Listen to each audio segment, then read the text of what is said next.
Sejam muito bem-vindos, meus amigos. Eu sou Carlos Del Valle, esse aqui é o Roda com Roda, também o podcast F1 Brasil, e chegou o ano de 2019 já na nossa série. Cara, que ano cheio de coisa pra falar, né? Às vezes a gente vê o pessoal reclamar, e eu acho que tem uma certa razão, né, de que, puxa, tá a mesma equipe ganhando desde 2014, etc. Mas, gente, é cada corrida épica, tanta coisa pra gente comentar, pra gente lembrar que é muito legal. Então, vamos lá, né? O ano em que teve duas corridas, pelo menos, que vão ser lembradas por muitos anos, né? Que são o Grande Prêmio da Alemanha, que vocês estão vendo aqui o Hulk andando aqui naquela pista de patinação, que virou a pista de drag, sei lá, de arrancadão. E o Grande Prêmio do Brasil também, né? Que foi... Todo mundo vai sempre lembrar, ainda mais a gente, que toda a galera tava lá no setor A ainda assistindo ao vivo. Foi muito épico, né? A gente viu na nossa frente o racha entre o Hamilton e o Gasly, então muito sensacional. Bom, você que está assistindo aí, eu imagino que você já seja inscrito. Se você não é inscrito, seja inscrito. É muito legal ser inscrito, sabia? Muita gente assiste o vídeo e não é inscrito, então seja inscrito. Curte o vídeo também, assim aparece para mais pessoas assistirem os nossos vídeos. E também você pode ser membro do canal com apoio aí mensal, né? Que você pode ser até, se você for da categoria máxima, você é do nosso grupo que fica conversando com o tio Delvas todo dia aí sobre corrida de carro. Beleza, meus amigos? Vamos trabalhar então? 2019. Você sabe que 2019, claro, é o ano do Hexa do Hamilton, mas tem algumas coisas importantes nesse ano também. Vocês vão ver. Olha só a lambança que eu fiz aqui. Aí. Vocês vão ver que esse ano de 2019 foi o melhor ano do Bottas. Não sei se eu deixei aberto aqui. Acho que eu fechei. Mas eu vou achar isso para vocês aqui, ó. Você pode apertar assim que ele já aparece. Foi o melhor ano do Bottas. Quando você entra no verbete da pessoa na Wikipédia, tem aqui, ó, resumo da carreira. Então você tem aqui a posição que ele chegou no campeonato, tem algumas categorias de base aqui, você vê que o Bottas teve um currículo forte. E ele chegou em segundo em 2019 e 2020. E o ano que ele fez mais pontos, deixa eu ver se está aparecendo bem para vocês. Tá. Foi esse ano de 2019, né? Que ele fez 326 pontos. E se você olhar o Bottas no começo do ano, isso que acho que muita gente ficou bravo, né? Porque o Rosberg enfrentava, tal, depois veio o Bottas, que não era o segundo piloto, mas o Bottas, principalmente em 2019, ele começou a dar esperança para a turma. Você olha aqui, ó, que nas 4 primeiras corridas foi tudo dobradinha da Mercedes e foi 2 para o Bottas e 2 para o Hamilton. Então o Bottas, com a melhor volta que ele tinha feito lá na Austrália, ele sai de Baku 1 ponto na frente do Hamilton no campeonato. Então, vocês devem lembrar que é aquela época que eles falaram que o Bottas estava comendo mingau de aveia, né? O que eles chamam em inglês de porridge. Mingau de aveia, café expresso, então o novo Bottas e tal, que ele estava dando suor no Hamilton. Só que daí isso acabou depois desabando, né? Porque o Hamilton foi lá e ganhou, acho que 5 das próximas 6 corridas e abriu uma vantagem gigantesca. Outra coisa muito importante desse ano de 2019 é esse cara aqui, ó, a chegada do Leclerc na Ferrari. É uma coisa que o Sérgio Marchionne era muito a favor. O Marchionne queria tirar o Kimi e botar o Leclerc. O Marchionne, ele não... sempre deu a impressão que ele não morria de amores nem por Vettel nem por Leclerc, né? Ele achava que o Leclerc ia ser um cara que ia fazer diferença e acabou fazendo, né? A Ferrari chegou a ser um míssil em alguns momentos. Teve uma hora que foi 6 poles seguidas da Ferrari. Isso no segundo semestre. A Ferrari, das 21 corridas, ela fez 9 poles. Então, era um carro muito rápido esse da Ferrari, inclusive em algumas pistas de baixa, mas ele era um míssil nas retas, né? Que depois, para 2020, descobriram alguma treta ali, né? Foi também a chegada do Russell na Williams e do Norris. Cadê? Eu tenho uma fotinha aqui, ó. Orlando Norris, né? Na McLaren, então, que agora a gente já está acostumado, né? 2 anos com tanto Russell como Norris, eles são caras muito presentes nas redes sociais, né? É o chamado quarteto da Twitch, né? Que é Leclerc, Russell, Albon e Norris, sendo que agora não tem mais Norris. Então, foi um ano importante, inclusive foi um ano que teve mudança nas regras, e eu achei essa mudança muito boa, que foi a mudança na aerodinâmica, principalmente da asa dianteira. A asa traseira passou a ter um DRS com efeito maior. Assim, o vão ali, quando abre o DRS, aquele buraco que fica, foi aumentado em 2 centímetros. Mas a asa dianteira, vocês lembram que a asa dianteira antigamente ela tinha 70 tipos de penduricalhos em cima dela?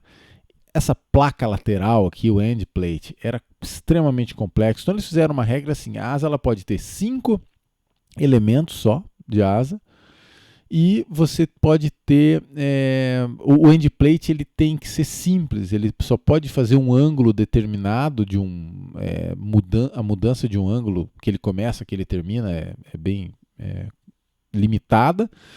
Então, com isso, a asa ficou mais simples. A ideia disso era um pouco simplificar, né, a aerodinâmica e fazer com que não tivesse tanta turbulência, porque eles jogavam muita turbulência para o lado do carro. Então, o piloto que ele estava vindo numa curva que ele não estava totalmente atrás, em algum momento da curva você vai estar pegando essa turbulência lateral do carro. Então, isso foi para mudar. Teve duas filosofias iniciais, né? Eu, na época, chamei de asa dianteira borboleta, que é mais ou menos essa daqui da Mercedes, ó, que ela começa fina e ela vai ficando cada vez mais larga.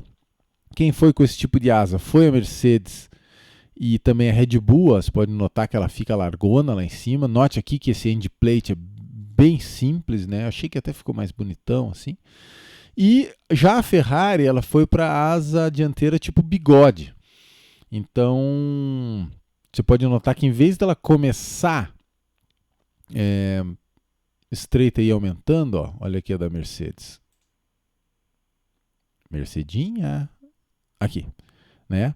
Você nota que o do Bottas, ó, dá para ver até melhor. Ela é meio retona, ela começa no meio lá, meio baixinho, depois fica larga. E já a Ferrari, esse estilão bigode que eu falei, né? Nessa foto aqui do Leclerc dá para ver melhor. Então, isso aí que é? Você querer ou você jogar todo o fluxo para a lateral do pneu para tentar manter o fluxo organizado ali e fazer com que ele não atrapalhe tanto a aerodinâmica ali da lateral do carro, que como aquele fluxo na lateral do pneu vai estar passando bem rápido, isso é baixa pressão e ele acaba chupando o ar ali do lado, que ia atravessar, que ia atrapalhar ali a região do side pod, da carenagem lateral e tal. E já essa outra aqui, essa da Mercedes era um design um pouco mais equilibrado, que não pensou tanto em fazer esse outwash, né, que chama, que é você tentar jogar o fluxo para fora. Então, de qualquer forma, essa foi a principal mudança das regras, né? A gente aqui nessa série, a gente sempre tenta focar nos carros, né? Nessa parte da tecnologia e tal. Então, essa que foi a principal mudança e que eu falei da DRS. E também outra coisa que mudou foi que os pneus deixaram de ser aquela salada de frutas. Vocês lembram que tinha pneu cor-de-rosa, pneu roxo, pneu púrpura? Não. O pneu, assim, até continua tendo 5 compostos de pneus, porém, não é mais Hyper Soft, Ultra Soft. Não, eles são só simplesmente macio, médio e duro. E daí, claro, dentro desses compostos são escolhidos para cada corrida e tal, mas ficou muito mais fácil do pessoal entender, né? Porque às vezes, por exemplo, numa corrida antigamente, naquele sistema do arco-íris, você tinha o pneu vermelho, ele era o médio, porque tinha ainda o Ultra Soft, o cor-de-rosa antes. Então você olhava o carro de pneu vermelho, você tinha que pensar que aquele pneu, na verdade, era o segundo mais macio, porque tinha o mais macio. Então, isso foi simplificado e acho que foi uma ideia legal, né? Nesse carro, esse aqui, se eu não me engano, é o shakedown da Mercedes. Então, o Bottas está com pneu de chuva, que acho que é uma obrigatoriedade. Tá difícil. Então, aqui, por exemplo, o Hamilton está com o pneu médio, né, que só passou a ter 3 cores, vermelho, amarelo e branco. Beleza? E começou a ter nesse ano também o bônus do ponto da melhor volta, né? Na época, um monte de gente falou, nossa, isso aí vai atrapalhar, isso aí vai ser péssimo, isso aí... No fim das contas, não foi nem péssimo, nem sensacional, foi simplesmente uma coisa legal, ali mais um atrativo para o pessoal prestar atenção. Então, eu pelo menos não achei tão terrível. Em termos de equilíbrio, então, você nota que a Mercedes ela fez 10 poles e a Ferrari fez 9. Ou seja, era um carro rápido essa nossa Ferrari. Não dá para dizer que a vantagem da Mercedes foi muito grande. Talvez esse foi o ano que a Ferrari chegou mais próxima, né? Então foi 9 poles da Ferrari, sendo que foram, eu contei aqui, 7 do Leclerc e 2 do Vettel. Então o Leclerc no seu ano de estreia na Ferrari, seu segundo ano na Fórmula 1, você vê que eu considero, né, o Leclerc entre os pilotos daquela categoria que eu chamo mais velozes que a luz, né, que seria Hamilton, Russell, Leclerc, provavelmente Ricardo e Verstappen. Porque o que ele chegou fazendo com o tetracampeão do mundo, sendo que ele estava estreando na Ferrari, sendo que ele estava no seu segundo ano de Fórmula 1, foi uma coisa muito maiúscula, né? O Leclerc fez 7 poles nesse ano e venceu 2 corridas, né? Podia ter vencido mais, talvez, porque, claro, jovem, andou dando os vacilos, a gente vai falar disso. Então, poles, 10 para Mercedes, 9 para Ferrari, foi um ano mais ou menos equilibrado. Red Bull 2. Então, na Mercedes, você vê que o Bottas, essa história toda dele aí de mingau de aveia com café expresso, não um dentro do outro, né? Não jogar o café expresso dentro do mingau de aveia. Talvez alguém já tenha tido essa ideia, mas acho que o que a gente quer dizer é que ele toma um mingau de aveia e depois um café expresso em cima, provavelmente nessa sequência, não sei. Mas que o Bottas realmente... O Hamilton não classificou tão bem, porque o Hamilton fez 5 poles e o Bottas fez 5 poles. Então foi 5-5 dentro da Mercedes, né? Então... Só que o que desequilibra é que o Hamilton teve 11 vitórias contra 4 do Bottas, né? Então o Bottas ganha aquelas 2 primeiras. Vamos colocar aqui no campeonato, ó. O Bottas ganha, né, a primeira e a quarta, que ele sai forte lá de Baku, 1 ponto na frente do Hamilton, mas depois ele só vai vencer de novo, faltando 5 corridas para acabar lá no Japão, em Suzuka. E depois ele vence a antepenúltima nos Estados Unidos, que é o ano que sela o campeonato do Hamilton. Então... O Bottas ele foi muito bem em qualifying até hoje, né? A gente nota que uma coisa é assim, o Bottas ele encara o Hamilton muito mais de perto em qualifying do que em corrida, né? Porque o Hamilton ele trabalha um pouco menos pressionado durante a corrida de um jeito que ele consegue preservar pneu, né? Uma coisa onde o Bottas acaba sofrendo. Então, vitórias foram 15 da Mercedes, 3 da Ferrari e 3 da Red Bull, né? O Verstappen ganhou Áustria, Alemanha, aquela corrida maluca, e Brasil, aquela corrida maluca. E a Ferrari ganhou 3, né? 2 do Leclerc, Bélgica e Itália, e uma do nosso amigo Sebastian Vettel, aquela de Singapura que eles deram, aquele undercut meio acidental, né? Que o Vettel pulou na frente do Leclerc e conseguiu manter a ponta. Só que acontece o seguinte, esse ano a Ferrari foi muito forte, mas a Mercedes, o problema é assim, eles são um pouco mais rápidos. A dupla de pilotos ela é muito consistente e o carro não quebra e eles não têm erros operacionais. Então o que acabou acontecendo? Por mais que fosse um ano com a Ferrari forte, a primeira vitória que não foi da Mercedes foi do Verstappen na Áustria. Será que eu estou tampando aqui? Não. O pessoal tira sarro que eu sempre tampo. Mas eu estou tampando. Desculpem, meus amigos. Olha lá. A primeira pole que não foi, a primeira vitória que não foi da Mercedes foi aqui, ó, a Áustria, né, cara? Que foi eu anotei aqui, 9ª etapa. Então, as 8 primeiras corridas foram vitória da Mercedes. Talvez isso não reflita o carro. Acho que o que acontece ali é Hamilton, né? Um diferencial. E a operação da Mercedes, né? E claro, tem o Leclerc, que é um cara mais veloz que a luz, mas o cara jovem, enfiou o carro no muro em Baku, no treino, aquela coisa toda. Então, o Leclerc fez a pole, ia ganhar aquela corrida no Bahrein, a gente vai falar, né? Então... Mas aí que tá, a Mercedes não estraga o carro igual que estragou com o Leclerc lá no Bahrein, né? Então, acho que eu já falei, né, que o Bottas sai líder de Baku, acho que você já não aguenta mais eu ouvir falar isso. Só que depois de Baku, lá, o Hamilton vai lá e vence 4 seguidas, e se você contar essas 8 corridas, o Hamilton ganha 6, né? Ele só não ganha a Áustria e a Alemanha. Então o Hamilton enfileirou ali, e é ali que o Hamilton conquistou o campeonato. Ó. Pode ver que ele tem esse bloco aqui de vitórias, depois ele fica ali cozinhando o galo, ganha mais 2, né? Uma na Rússia, que também foi dada de presente pela Ferrari, de certa forma, e no México, que também, essa do México foi legal, que foi na estratégia e tudo mais. Então, grande ano do Hamilton. Então os carros são esses, meus amigos, os carros que eu vou falar. Eu não vou falar de todos, vocês sabem que eu não, por exemplo, não vou falar da Williams mais, não tem mais Felipe Massa, aquela coisa toda. Então essa aqui é a Mercedes W10, essa daqui é a Ferrari SF90. Eu já me perdi por que os carros da Ferrari, ela é SF70, virou SF71, agora esse 90, eu confesso que eu nem fui atrás. Essa daqui é a Red Bull RB15, primeira Red Bull com motor Honda, né? O ano anterior, 2018, tinha sido o último ano com motor Renault. Esse aqui é o nosso amigo Gasly, com a Red Bull número 10, que ele usou no começo do ano. Aliás, já vou falar, eu tenho um vídeo já gravado sobre todo esse negócio de trocar o Gasly pelo Albon no meio do ano, depois o Albon continuou para 2020, foi muito mal, foi demitido. Eu fiz um vídeo só sobre essa querela, sobre essa treta, né, dentro da Red Bull de trocar os pilotos.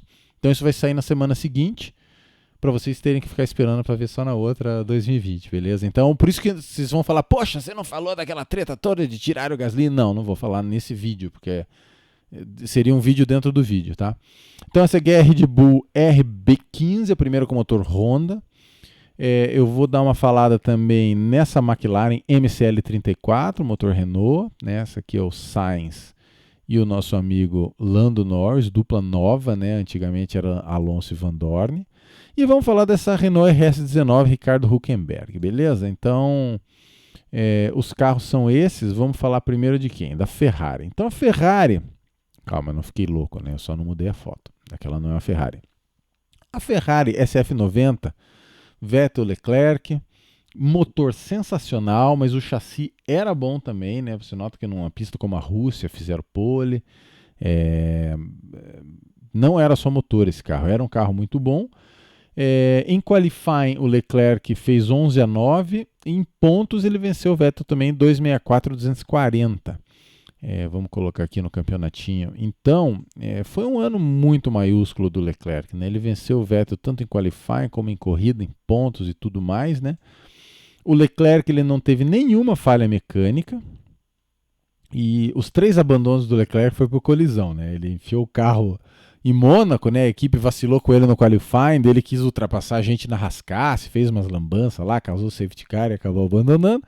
Hockenheim, ele enfia o carro no muro, que ele sempre fala, I'm stupid, etc, etc. E Interlagos, que ele abandonou na batida com o Vettel entre as duas Ferrari, que a gente vai falar, mas que eu acho que foi muito mais culpa do Vettel, né? Já o Vettel teve 2 abandonos mecânicos. Então o Leclerc não abandonou nenhuma vez, e já o Vettel, ele teve a falha de motor na Rússia, que ele fala, tragam de volta os V12 e tal, porque ele estava liderando, tinha acabado de perder a liderança para o Leclerc, porque era o acordo lá. E daí o Vettel quebra o carro e daí nisso gera um virtual safety car, que ainda por cima o Leclerc também acaba perdendo a corrida para as Mercedes. Mas era uma corrida mais para a Ferrari essa. E em Austin, né, para quem assistiu, com certeza quem está assistindo esse vídeo deve ter assistido Drive to Survive, né? É a segunda ou terceira temporada? Acho que é a segunda, né? Que eles seguem a Ferrari em Austin, né, que daí explode a suspensão do Vettel na reta, tal, que ele abandona. Então o Vettel teve 2 abandonos mecânicos, o Leclerc nenhum. Então, como a diferença de pontos foi parecida, foi pequena, né, foi 264, 240, 24 pontos. Então você tem que dar um desconto ali, porque o Leclerc não teve falha mecânica e o Vettel teve 2. Então... provavelmente seria praticamente empatados em pontos aí os 2 pilotos. Eu acho que é sempre importante, né, esse tipo de consideração. McLaren MCL34, acho que é esse cara aqui, né? Opa, tá difícil, o meu mouse tá me dando um trabalho, eu vou ter que comprar um daqueles mousepad, eu tô usando direto na madeira, não tá dando certo. Então assim, qualifying 10-10. O que isso quer dizer? Talvez não muita coisa, né? Porque o Sainz é um piloto excelente, né? Mas ele não é um cara mais veloz que a luz, né? Ele já, no ano de estreia do Verstappen lá com 17 anos no Toro Rosso, o Verstappen superou o Sainz. E o Sainz é um cara muito bom, mas é aquele lance que ele é muito consistente, é um cara rápido, forte, mas eu não acho que ele seja o cara mais veloz que a luz. E a tendência que eu acho é que o Norris também não, porque o Norris pegou uma pedreira ali, né? Mas ele vai muito equilibrado com o Sainz, né? Então a tendência é que o Norris é um cara sensacional, muito rápido também, mas eu acho que nenhum dos dois faz parte da categoria de pilotos mais velozes que a luz, que são esses 5 que eu sempre digo, que é Hamilton, Verstappen, Leclerc, Russell e Ricardo. Quem achar que é diferente disso, claro que pode dizer, você acha que um desses 5 não é mais veloz que a luz, ou você acha que tem um sexto que a gente tem que colocar como veloz que a luz, mais veloz que a luz, mas...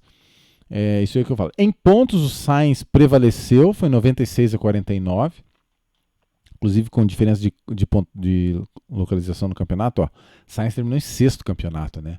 Ele ficou atrás das 2 Mercedes, das 2 Ferraris e do Verstappen, ficou na frente do Gasly e do Albon, e o Carlos Sainz, e o Lando Norris ficou em 11º. Então, nesse primeiro ano, o Norris foi bem, mas, claro, né, o Sainz conseguiu predominar tanto em pontos. A única coisa que o Norris pode dizer de positivo desse ano é que ele empatou 10-10 em qualifying com o Carlos Sainz. O Sainz teve 4 abandonos mecânicos e o Norris teve 4 abandonos mecânicos. Então, nesse ponto foi equilibrado. Não dá para dizer que essa vantagem do Sainz foi por isso. Mas que a gente teve aquela quebra muito dramática do Norris, que foi na última volta em Spa, né, que eles falam, it's broken. Ele fala com a língua meio Pureza, né? It's broken.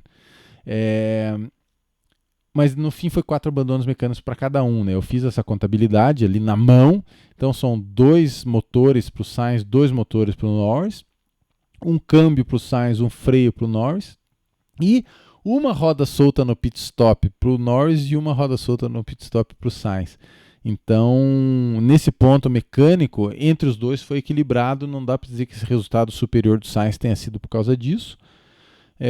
O Sainz teve um pódio e 3 quintos lugares, o Norris os melhores resultados foram 2 sextos, né? Então esse foi o ano que como o Sainz conseguiu vários resultados legais e tal, que ele cantava a música do Smooth Operator, né? O operador suave, né? O operador discreto, né?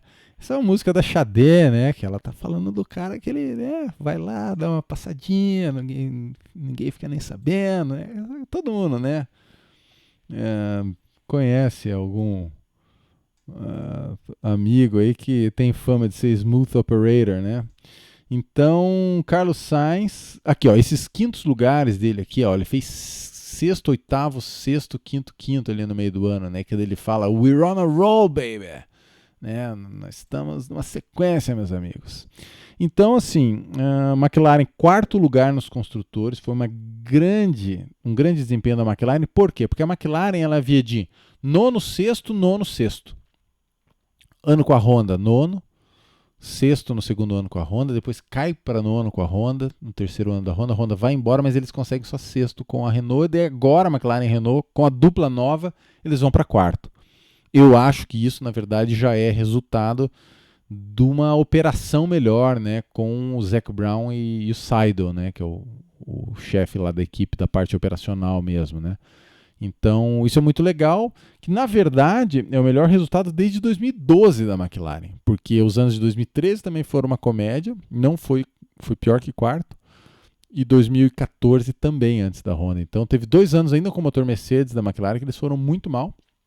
Até isso fica assim pro pessoal dizendo, poxa, a McLaren vai ter motor Mercedes, então daí que vai despontar de vez. Não, a McLaren já teve anos péssimos com motor Mercedes, então não quer dizer, você tem que fazer um carro bom. Eu acho que eles estão com um pessoal muito bom, o Seidel, James Key, né, que é a chave para o sucesso, e vamos ver como é que vai. Então, McLaren em quarto lugar nos construtores. Temos que falar também da Mercedes W10. Disputa interna foi, então, no qualifying foi Hamilton 14-7, apesar que em poles foi 5-5, o Hamilton ainda prevaleceu no total de qualifying, porque teve muita pole que não foi da Mercedes. Em pontos foi uma lavada, né, 413-326 para o Hamilton, mas o melhor ano do Bottas. O Bottas fez 79%. Por que eu tô com uma Ferrari aqui? O Bottas ele fez 79% dos pontos do Hamilton, né? Eu não fiz as contas dos outros anos, eu tenho quase certeza que foi a melhor porcentagem do Bottas em termos de pontos do Hamilton. Se alguém fez essa conta, quiser comentar aí, diga. E só teve uma falha mecânica da Mercedes o ano todo, que foi do Bottas em Interlagos, né? Já no final ali do ano. E foi legal, porque aquela corrida de Interlagos, ela estava meio assim, mais ou menos previsível, né? Só que ela, com esse safety car que o Bottas desencadeia, o negócio fica sensacional, né? Daí a gente vai falar dessa corrida mais pra frente. Então, só uma falha mecânica o ano inteiro. Red Bull Honda, nosso amigo Verstappen, foi qualifying 18-1. Esse qualifying do Verstappen, que ele vence 18-1, é agregado um pedaço contra Gasly, um pedaço contra Albon. Né? O Gasly ele vence o Verstappen essa única vez, porque na verdade tem uma bandeira amarela no final do Q2 e o Verstappen é pego por essa bandeira amarela, aquela que o Magnussen se espatifa no muro no Canadá. Então o Verstappen não vai para o Q2 por conta disso. Aí o Gasly acabou conseguindo ir para o Q3 e foi a vez que eles conseguiram vencer o Verstappen. Na verdade, dá até vontade de não contar, mas é que o Verstappen não tinha feito uma boa volta ali naquele Q2 e acabou sendo pego de surpresa. Então, e o Albon, o Verstappen ganhou de 0, né? Então, o Verstappen terceiro no campeonato, à frente das duas Ferrari. Veja que a Ferrari fez 9 poles e no fim o Verstappen chegou na frente dos dois, né? Eu acho assim que um monte de gente mais veloz que a luz, mas o que eu diria assim, desses 5, que existem 2 que eles são realmente mais veloz que a luz, assim, mesmo que a Hamilton e Verstappen. Com os outros 3 ainda tendo que provar alguma coisa. Claro que o Verstappen tem muito hater, vão dizer que ele não provou nada, etc. É mais ou menos o Senna em 85, 86, 87, que ele também não tinha provado nada, né? Não foi campeão tudo. Mas o Verstappen, acho que ainda é muito jovem, ele é da idade desses caras da Twitch aí, praticamente, então ele vai ainda muito longe, né, o Verstappen. Então o Verstappen ganhou na Áustria e no Brasil e teve toda essa treta que vai ter um vídeo à parte, né, que é a demissão do Gasly para botar o álbum. Esse aqui é o Gasly com a Red Bull no começo do ano. Isso tem na Netflix, né, no Drive to Survive. Acho que é na corrida do Canadá que eles seguem essa parte. É impressionante, né? Como é um negócio, um ambiente pesado, né? E eu tenho uma fotinha aqui do álbum sendo girado pelo Hamilton em Interlagos. Esse aqui é o álbum de Red Bull. Não separei uma foto do álbum sozinho. Renault Meu Jesus do céu. Renault RS19. Agora sim, hein? Vai dar para fazer o meme com aquela minha gaguejada ali, né? Também RS19. A Renault escolhe cada nome para os carros, né? RS. Que desgraça, né? Inventa uns nomes melhor, Renault. Então, RS19. Quase que eu gaguejo de novo. Ricardo contra Hülkenberg. No qualifying 14-7 para o Daniel Ricciardo. Conseguiu superar o Hülkenberg bem. Em pontos, 54-37 para o Ricciardo. Então, sendo que o Hülkenberg já vinha na Renault. Primeiro ano do Ricciardo na Renault. Carro muito ruim, assim, é um carro que ele tinha motor, foi a vez que o motor mais melhorou de um ano para o outro, o próprio Abiteboul falou isso. Aliás, eu estou gravando isso no dia que o Abiteboul foi demitido da Renault. Ele fala que o salto que deu de 2018 para 2019 do motor foi muito grande e tudo leva a crer que sim, porque em Monza eles foram bem, né? Eles conseguiram 4º e 5º em Monza, então o motor começou a ficar um pouco mais digno, o motor Renault. Mas o chassi era muito ruim, então eles ficaram longe no campeonato, né? Deve ter sido desagradável, né, para o Ricardo ter feito um ano ali tão depois de uma Red Bull, tal, que lutava por vitória, ele ir parar na Renaultzinha. Mas eles tiveram bons resultados em pistas que não é tanta aerodinâmica e é mais motor puro, que foi, quem diria a Renault, né? Foi Canadá que eles fizeram 6º e 7º e Monza que eles fizeram 4º e 5º. Então essa é a Renault RS19 com predomínio do nosso amigo Daniel Ricciardo. Acho que com isso a gente pode ir para a nossa review da temporada. Vocês acharam que não ia fazer? Cara, é muita corrida memorável. Primeira corrida, essa daqui, ó, Austrália. Por que eu coloquei o pódio? Porque é o primeiro pódio da Honda desde Silverstone 2008. Pódio de quem? Pódio de quem? Pódio do Rubens Barrichello, que foi naquela corrida do dilúvio lá, né, que o Massa rodou, que o Hamilton ganhou 1 minuto e 8 segundos na frente do segundo colocado. Eu estava até vendo esse compacto dessa corrida, né? Que na verdade o Hamilton ele fez uma parada a menos, né? Ele conseguiu ficar com o intermediário na pista molhada, enquanto que os outros estavam com full wets, né? Com pneu de chuva extrema. E naquela corrida de 2008, então ele fez um pit stop a menos, então ainda ampliou ainda mais, né? Então o Hamilton talvez ele tivesse vencido por 45 segundos e não por... Imagine, né? O show que foi essa corrida do Hamilton. Mas nessa corrida, o Rubens Barrichello ele é um dos primeiros a colocar o pneu full wet, né? O pneu de chuva extrema. E com isso ele gira bem mais rápido que a maioria dos carros e consegue esse pódio. Então, de 2008 para 2019, foram 11 anos, né? Que não tinha um motor Honda no pódio. Então, essa aqui é a principal importância do Grande Prêmio da Austrália, que o Bottas ganhou.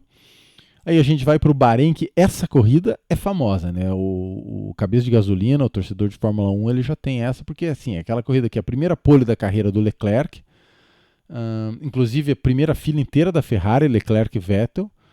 O Leclerc larga mal, cai para terceiro, mas ele ultrapassa o Bottas na moral, na pista, batalha roda com roda, e depois a equipe pede para ele ficar um pouquinho ali, não, segura aí para ultrapassar o Vettel, mas ele vai lá e já ultrapassa o Vettel, não dá bola.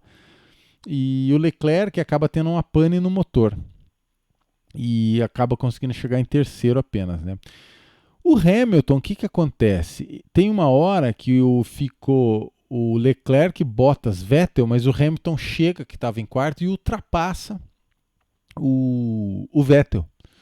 Então, só que ali sem ter toque nenhum, o Vettel perde o controle do carro, e acaba que a asa dele acaba soltando, e essa imagem clássica aqui, né, que ele está naquela reta oposta, e a asa é engolida pelo resto do carro e sai faísca para todo lado, tal. É uma das imagens, acho que uma das imagens mais famosas da Fórmula 1, né?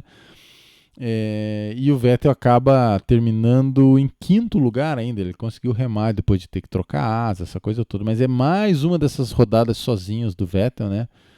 Teve aquela vez que ele perde o controle em Hockenheim, ele roda sozinho em Monza 2018, né? Na batalha contra o Hamilton na Della Roggia, na variante Della Roggia. Daí agora é uma batalha contra o Hamilton de novo, sem toque nenhum, ele perde o controle do carro. Daí a gente vai ver que esse ano de novo ele tem uma rodada constrangedora que é em Monza, né, na variante Ascari sozinho. Então, essa aqui é da coleção do Vettel, infelizmente, né? Então o Leclerc faz pole, lidera, só que ele tem uma falha, né? Acho que o motor, eu até nem fui ver isso, se eu não me engano, perde um cilindro do motor, né? E ele acaba que perde rendimento e as duas Mercedes passam por ele chega em terceiro. E o Hamilton, muito respeitoso, fala, puxa, eu quero dizer que eu sei exatamente, né, o que o Leclerc está sofrendo, mas um grande piloto que com certeza vai chegar a vez dele. O Hamilton foi muito elegante, né, nesse momento aí de dor do Leclerc por perder a corrida. Então esse foi o Bahrein. Quarta etapa em Baku, o nosso amigo Charles Leclerc, ele é mais rápido em todas as sessões de treino, vem mais rápido no Q1, mas enfia o carro no muro do castelo, né? Então, de novo ele fala a frase clássica, acho que é a primeira vez que ele fala, né? I am stupid. Na corrida, então, ele ainda consegue terminar em quarto, porque acho que ele fica sem tempo no Q3 e larga lá em 11º, eu acho. 11º. Ainda termina em quarto e no fim quem acaba fazendo a pole é o Bottas. E ele sai de Baku, aquilo que eu já falei, né? Um ponto à frente do Hamilton. Então, essa foi a corrida de Baku. Aí a gente vai para Mônaco, que é uma corrida muito... eles têm esse halo, né? Eu ia falar Santo Antônio. Eles têm o halo vermelho em homenagem ao Niki Lauda. O Lewis Hamilton correu com o capacete do Niki Lauda e foi muito legal porque o Hamilton pôde homenagear o Niki Lauda, que foi um cara instrumental na ida do Hamilton para a Mercedes, né? Então, ele consegue homenagear o Niki Lauda vencendo a corrida, né? Só que, assim, tem um safety car, eu acho, faltando 60 e poucas voltas para o final da corrida, e o pessoal fala, cara, Mônaco ninguém passa mesmo, vamos meter pneu duro e a gente vai até o final. Só que a Mercedes coloca pneu médio no Hamilton. E com isso, o pneu médio é considerado um pneu para 50 voltas. Aí o Hamilton tem que fazer 60 e tantas voltas, então com o passar do tempo, ele começa a tomar uma pressão muito forte do Verstappen, lembra um pouco até aquela defesa do Senna contra o Mansell. Mas claro, o Mônaco, né? Mônaco, você fazendo aquela leves ali por dentro, tal, não tem muito por onde o cara passar. Na última volta o Verstappen conhece o Verstappen, né, cara? Isso que é legal do Verstappen, né? Que o Verstappen tentar ele vai, né? E ele acaba dando no Hamilton, né? Ele bate ali, roda com roda, e o Hamilton, já sabendo que o Verstappen é o Verstappen, você vê como o Verstappen lembra o Senna nisso, né? Que ele bota o carro de um jeito que o cara escolhe se vai bater ou não, e o Hamilton já vinha esperto e ele segue reto a chicane, eles se tocam, mas o Hamilton acaba sendo absolvido porque ele fura a chicane para evitar a colisão. O Verstappen aqui está totalmente fora de controle, né? E com isso o Hamilton vence e pode homenagear o Niki Lauda, que tinha falecido e tal. Eu sou um cara que é muito, muito fã do Niki Lauda, pelo que ele fez na Ferrari, pelo que ele fez na McLaren, como pessoa, gosta de avião. E a paixão dele, né, foi até o final da vida ali envolvido na Fórmula 1 e dando palpite em tudo. Sensacional, né? E a perda dele foi muito dolorosa, e pro Hamilton é um cara que deve dar um frio na barriga, né? Eu já falei isso em outros vídeos, o Hamilton às vezes ele deve acordar suando frio pensando, e se eu não tivesse ido para Mercedes? Se eu não tivesse ido para Mercedes, se eu tivesse ficado na McLaren, né? Que foi aqueles anos que o Hamilton foi embora, e a McLaren de 2014 para frente foi naufragando cada vez mais, e o Hamilton ia ter só aquele título de 2008, com toda certeza, né? Então o Hamilton é um dos maiores pilotos da história, É o piloto recordista de tudo hoje em dia? É o piloto recordista de tudo hoje em dia. É o piloto mais veloz que a luz? Piloto mais veloz. Mas, também, cara, não é Jesus Cristo, entendeu? O Hamilton na McLaren ia ter ficado com o título e lá, sei lá, aquelas vitórias que ele tinha lá até então, né? Então, Niki Lauda, um cara que influenciou muito a história da Fórmula 1, na verdade, né? Aí a gente, depois de Mônaco, vai para o Canadá. Famosa corrida que o Vettel faz a pole, está liderando, mas o Hamilton vai chegando e o Vettel pressionado. Você vê o Vettel errou pressionado no Bahrein, errou pressionado em Monza, e ele erra pressionado aqui. Ele não roda, mas ele perde o controle do carro. Inclusive, ele só não rodou porque ele acaba virando para dentro da chicane, fura a chicane, e ele olha no retrovisor e dá aquela fala: não, por aqui você não passa, fi. E com isso, assim, decisão extremamente polêmica dos comissários, né? Perante a lei, é uma decisão que faz sentido, porque se você sai da pista por um erro teu, é tua obrigação voltar de maneira segura, né? E daí você voltar espremendo o amiguinho no muro, pela lei não está correto. E ainda por cima ele bloqueou o Hamilton, não deixou espaço para um carro ali. Não sei se está aparecendo bem para vocês isso, porque essa foto ela é meio fora de... Não, mas está aparecendo. Então, assim, pela lei, tinha que ser punido mesmo, né? Só que foi doloroso, né? Porque daí não foi decidido na pista, bastou... Como o Vettel foi punido em 5 segundos, o Hamilton foi seguindo o Vettel, porque o Hamilton nunca ia ultrapassar o Vettel, a não ser que o Vettel desse essa errada. Porque a Ferrari era um míssil na reta, né? Então o Hamilton ele vinha ali... tentando de todo jeito no miolo do circuito, mas quando chegava naquele hairpin antes do retão de Montreal, ele não conseguia. Então, e é uma das cenas mais famosas da história da Fórmula 1, que é o Vettel trocando lá, né, botando 2 no lugar do carro do Hamilton. É uma cena sensacional, né? Cá entre nós, a gente sabe que pro Vettel já estava meio pressionadão e tal, e ele aproveitou, né, porque no fundo ele tinha culpa no cartório, né? Ah, devia ter sido punido? Tudo bem, extremamente polêmico. Mas que ele errou sob pressão, perdeu o controle do carro, ele perdeu. Então, serviu também ali para ele usar um atenuante para cima dele, né?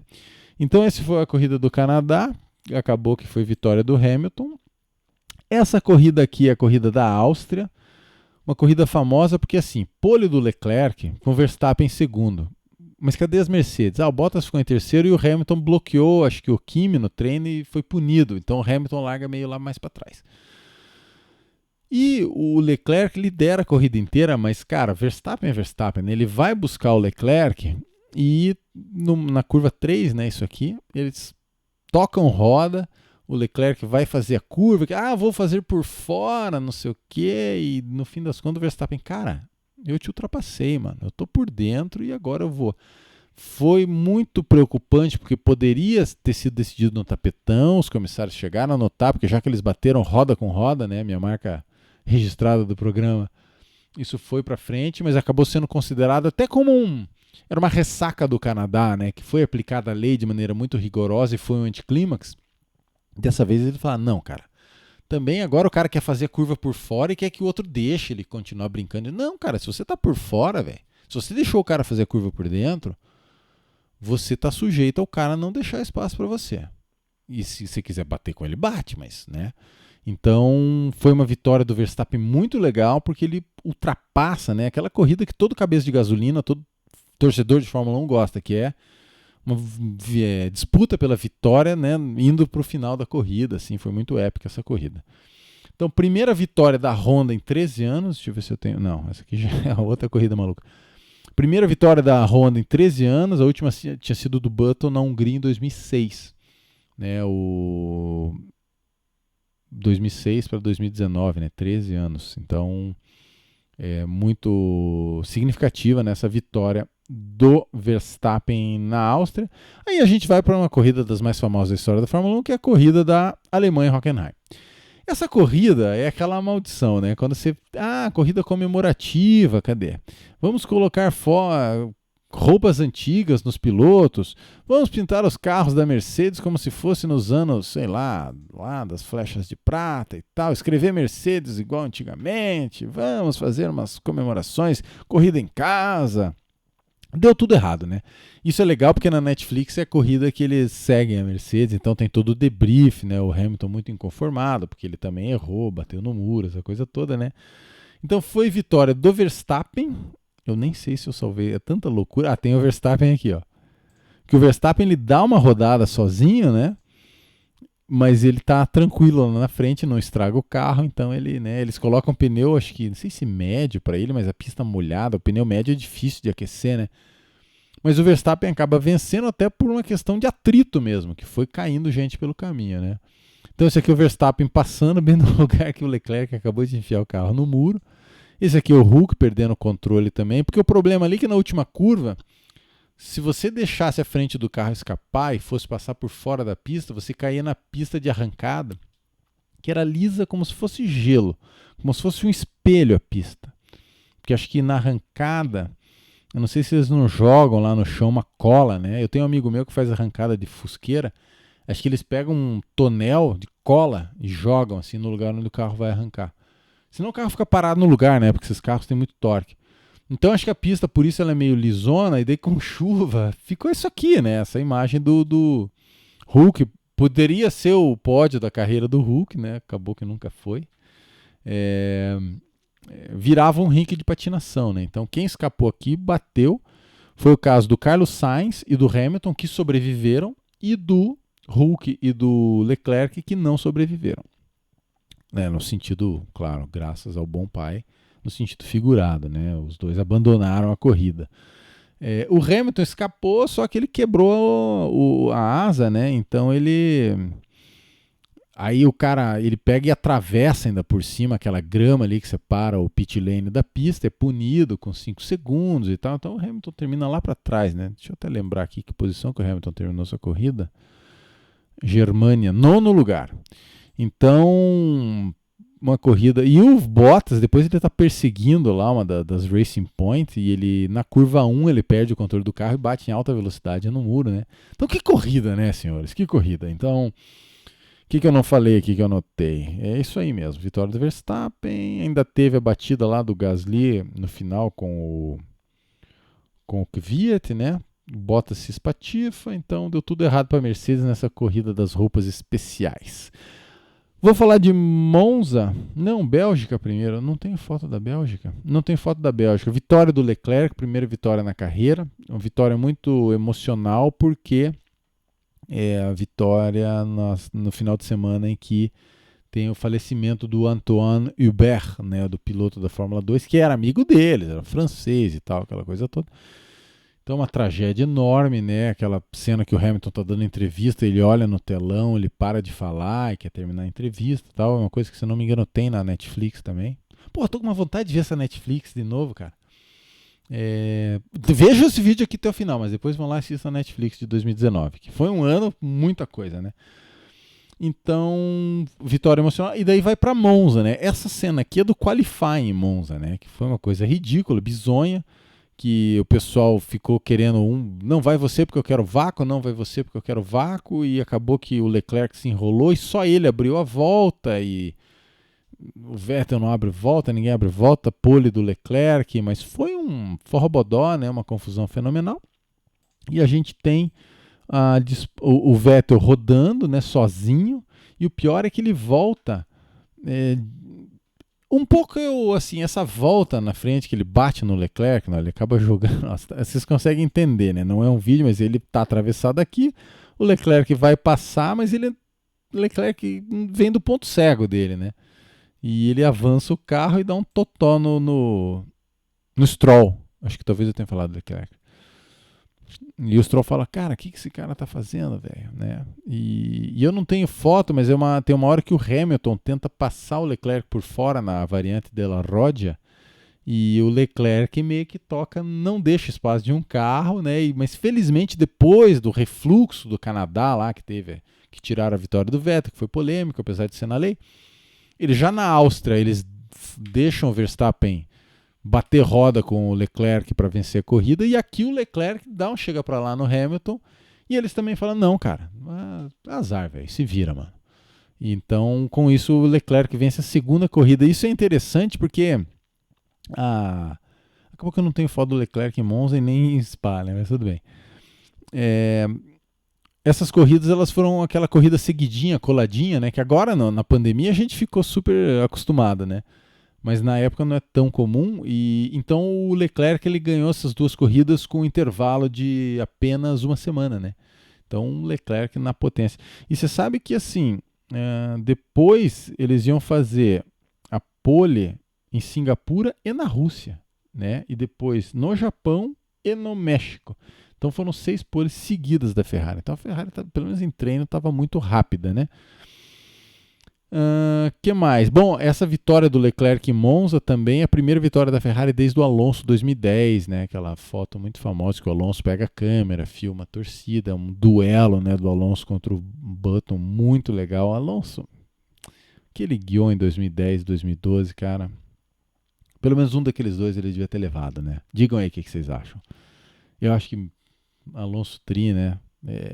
Seria mais condizente com o talento dele, por mais que ele tenha as babaquices dele e tal.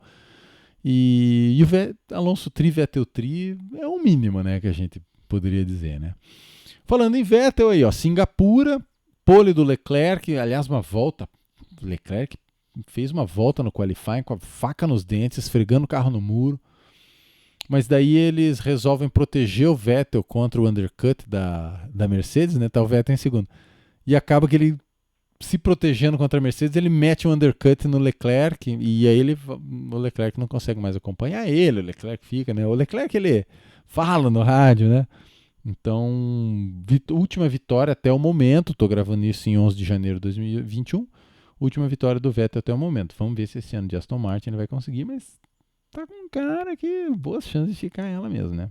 Se bem que o Pérez ganhou aquela corrida com o carro que vai ser a Aston Martin no futuro, então vai que... Rússia, outra corrida memorável. Nossa, mas eu pulei a Rússia tudo? Isso aqui já é Japão, deixa eu ver. Pulei na cara dura. Na Rússia, o que acontece? Quarta pole seguida do Leclerc, o Vettel em terceiro, certo? Então estão as duas Ferrari uma atrás da outra. E eles deixam combinado que o Leclerc vai deixar o Vettel pegar o vácuo dele, ultrapassar, porque daí fica dobradinha da Ferrari, porque eles estavam em primeiro e terceiro. E o Vettel devolvia a posição depois e fica Leclerc e Vettel. Só que daí não dá certo, porque o Vettel está de cara pro vento, começa a abrir pro Leclerc, e o Leclerc, no rádio, né? Você conhece o Leclerc. E o que acontece? A Ferrari acaba parando o Leclerc na volta 22 e deixa o Vettel com pneu gasto, e com isso o Leclerc dá um undercut no Vettel, né? É super desagradável de você ver isso, quem quiser ver lá o highlight, né? Os melhores momentos, que o Vettel fala, ó, meu pneu tá indo. Ele está bom, só mais um pouquinho, tipo assim, né? Mas é que o Vettel era para ele dar a vez pro Leclerc, deixar o Leclerc passar, porque era o acordo, o Leclerc era pole e cedeu a posição. E essa tática da Ferrari estava certa. Só que o Vettel, quando a Ferrari troca os dois, quando o Vettel para na volta 26, ou seja, 4 voltas depois ele volta atrás do Leclerc, em poucos metros o carro pifa. Ele tem uma falha de MGU-K, e eles falam, pare o carro, senão vai terminar de quebrar tudo. E ele desencadeia um virtual safety car. E as duas Mercedes não tinham parado ainda. Então o que acontece? Não só o Vettel abandona a corrida por falha mecânica, como essa falha mecânica entrega a liderança da corrida para as duas Mercedes. O Leclerc cai para a terceira, porque no virtual safety car você consegue parar perdendo muito menos tempo, né? E o Leclerc já tinha parado, então perdeu a corrida, né? Que era uma corrida que podia ser muito bem dobradinha da Ferrari, realmente uma pena, né? Então, vitória do Hamilton, e o pódio foi Hamilton, Bottas, Leclerc. Aí a gente vai para o Japão, que dessa eu tenho foto, né? Esse aqui é o Leclerc dando um toco no Verstappen na curva 2, se eu não me engano, né? O Verstappen faz a curva 1, quando ele vai voltar ali para a curva 2, e ele faz por fora a curva, mas o Leclerc ele meio que perde a frente do carro e vai meio reto assim na curva e dá um toco no Verstappen. O Leclerc, inclusive, é punido por isso. Inclusive, ele fica com a asa meio quebrada e ele fala para a equipe, gente, não sei se precisa trocar a asa, porque o carro tá perfeito. Nisso explode o endplate dele aqui, essa placa lateral da asa, e perigoso, arranca o retrovisor do Hamilton que vinha atrás. O Hamilton xinga no rádio. Esta pessoa, ele usa algum palavrão lá, esta pessoa acabou de explodir o meu retrovisor, né? Que é uma cena bem dantesca, assim, para quem quiser ver depois o vídeo lá dos melhores momentos, né? Então o Japão foi isso, né? Vitória do Bottas. E tem no Japão ainda uma manobra de videogame do álbum para cima do Norris, né? Que o o Albon ele resolve retardar a freada ali na chicane Cássio, né, aquela última chicane Suzuka, que é o principal ponto de ultrapassagem. E ele vê que não vai conseguir frear, e ele fala depois da corrida, ele fala: eu vi que eu ia dar no meio do Norris, aí eu soltei o freio para pelo menos bater roda com roda, só que daí ele dá um totó e o Norris tem jogado para fora da pista, tal, né? Então foi engraçado a ternura, né, do Albon de admitir que ele usou uma manobra de videogame, né, que é quando você usa o adversário para frear e poder fazer a curva e você joga o adversário lá em cima da arquibancada. Então, quem não fez isso no videogame até hoje, que jogue a primeira pedra. Essa foto é do México, é o Bottas enfiando o carro no muro na última volta do Q3. Nesse momento, quem estava com a volta mais rápida era o Verstappen. Verstappen era pole. O que o Verstappen animalesco faz? Ele vai lá e faz uma volta ainda mais rápida, com o Bottas estatelado ali cheio de bandeira amarela. Ou seja, Verstappen é punido por não respeitar bandeiras amarelas. Totalmente desnecessário. Então Verstappen cai e a pole fica para o Leclerc. Sexta pole seguida da Ferrari, né? E o Hamilton larga não na pole, ele larga em segundo ou terceiro, eu acho. Mas ele faz uma estratégia de uma parada e consegue conservar o pneu suficiente para vencer com uma certa tranquilidade a Ferrari, porque a Ferrari para o Leclerc muito cedo. Então ele fica exposto, vai ter que fazer duas paradas e o Hamilton consegue manter o ritmo legal e parar lá na frente. Então vence pela estratégia mesmo de uma parada contra duas. Essa imagem aqui é de Austin. O Bottas faz a pole, até que tem uma intercorrência na corrida que o Hamilton assume a liderança. Ele vai mais longo para tentar fazer aquele overcut e tal, mas não colou dessa vez. O Bottas faz a parada, ou então é duas paradas contra uma. O Bottas vai, caça o Hamilton na pista, ultrapassa o Hamilton e vence a corrida. E o Hamilton sela o título, né, o sexto título dele, com esse segundo lugar, dobradinha da Mercedes em Austin. E a gente vai para o Grande Prêmio do Brasil. O Grande Prêmio do Brasil é aquilo que eu falei, né? Bottas quebra, junta todo o pelotão, né, por causa do safety car. Aí tem essa treta sensacional da Ferrari, que elas vêm fazendo a reta lado a lado. O Verstappen, o Leclerc tinha ultrapassado o Vettel na reta dos boxes com o DRS, mas daí o Vettel que tem o DRS para a reta oposta. E ele até ultrapassa o Leclerc, só que ele faz igualzinho ele fez com o Mark Webber na Turquia em 2010. Ele fala: não, eu já passei meio metro na frente, então eu vou virar para cima do cara. E acontece isso aqui que aconteceu. Igual aconteceu na Turquia, eliminou as duas. Não, o Webber acaba não sendo eliminado, né? Chega em terceiro lá na Turquia. Mas aqui elimina as duas Ferrari, né? Então, assim, a Ferrari já devia estar super feliz com o Vettel, porque ele rodou sozinho no Bahrein, rodou sozinho em Monza, né? Fez esse papel bizonho. E, claro, ele fez algumas corridas muito boas, né? O pessoal mais fã do Vettel vai querer talvez me xingar, porque eu não falei que naquela corrida lá, maluca, em Hockenheim, que o Verstappen ganhou, o Vettel largou lá do final, acho que por alguma questão mecânica, e ele chega em segundo, né? Foi uma corrida maiúscula do Vettel. Mas aqui ele faz uma Vettelzice, né? Porque ele já tinha feito isso. Vejam lá, assim, o acidente da Turquia entre as Red Bull em 2010. O que o Vettel faz e o que ele faz aqui? E tem umas figuras na internet mostrando assim, lá no começo da reta, lá no meio da reta, no final da reta, ele vem para cima do Leclerc. E o Leclerc não precisa, né, você tirar o carro, deixar de existir, porque o Vettel está meio metro na frente. Então, infelizmente, para mim, é muito mais culpa do Vettel isso daqui. E aí depois, esse aqui é o segundo safety car. Então teve o safety car do Bottas, já dá essa treta sensacional. E com isso vem o safety car das Ferrari, que junta todo mundo de novo. E o Hamilton, ele estava lá no meio do bolo por alguma questão desse safety car aí, que ele estava meio fora de posição. E ele tenta num lugar bizonho, né, no bico de pato. Esse aqui é o lugar onde Ayrton Senna perdeu a corrida de 1990, né, pela McLaren, que o Prost ganha de Ferrari no Brasil. Carão pro Senna, né, que ele bate no bico de pato com o Satoru Nakajima, né, que o Nakajima... Ele tenta enfiar o bico por dentro e, cara, essa curva aqui, se você já jogou com volantinho ou com controle no teclado, o bico de pato é uma curva muito traiçoeira. porque você não enxerga essa curva. Você só vai enxergar a zebra depois que você já está quase saindo dela. Ela é muito cega, ela é numa subida, o ápice dela fica escondido por causa da subida. Então é uma curva muito difícil de ultrapassar, só se o retardatário quiser deixar você passar. Mas aqui não era retardatário. Eu não entendo como que teve gente que quis culpar o Albon por isso. Poxa, Albon, não viu o Hamilton? Não, cara, você nunca vai imaginar que o Hamilton vai fazer uma sandice dessas. E o Hamilton dá no meio do Albon, coitado do Albon, ia chegar no pódio. Mais uma vez não foi pro pódio, teve que ser só em 2020. E o Hamilton depois ele chega em terceiro, mas é punido, né? Então, por causa dessa manobra. Inclusive, daí o que acontece é que o Hamilton tenta chegar no Gasly, pegar ainda a segunda posição, e isso, nossa, cara, isso é uma coisa que eu sempre vou ter na minha memória, que eu tava lá no setor A, então isso aqui foi na frente do setor A de Interlagos, que foi um racha, né, dali da junção até a linha de chegada entre os dois, lado a lado, e muito legal que o motor Honda aguentou o tranco, né, então, corrida épica, sensacional. É uma pena que o Hamilton foi para o pódio, foi punido só depois, né? Eles deviam ter dado essa punição para o Hamilton logo, até porque ele falou, não, cara, podem me punir, porque isso aí é culpa minha.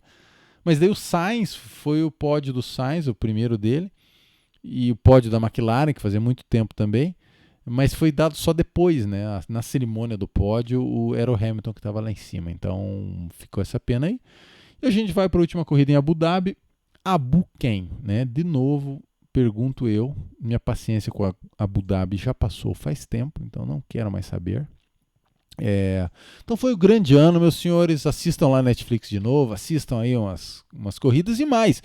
Deem os palpites de vocês aí, o que vocês acham, né? O que eu falei de errado, o que eu falei de certo, o que vocês acham, porque afinal de contas, cara, eu tô aqui para conversar desse assunto aí que a gente curte falar a respeito, né? Eu acho que vocês também gostam, então vamos continuar. Então, semana que vem, vídeo sobre a treta da troca da Red Bull Albon Gasly. E depois 2020, né? E depois a gente começa a nossa sequência aí de voltar no tempo. Beleza, meus amigos? A gente conversa então nas próximas. Um abração para todo mundo e até lá.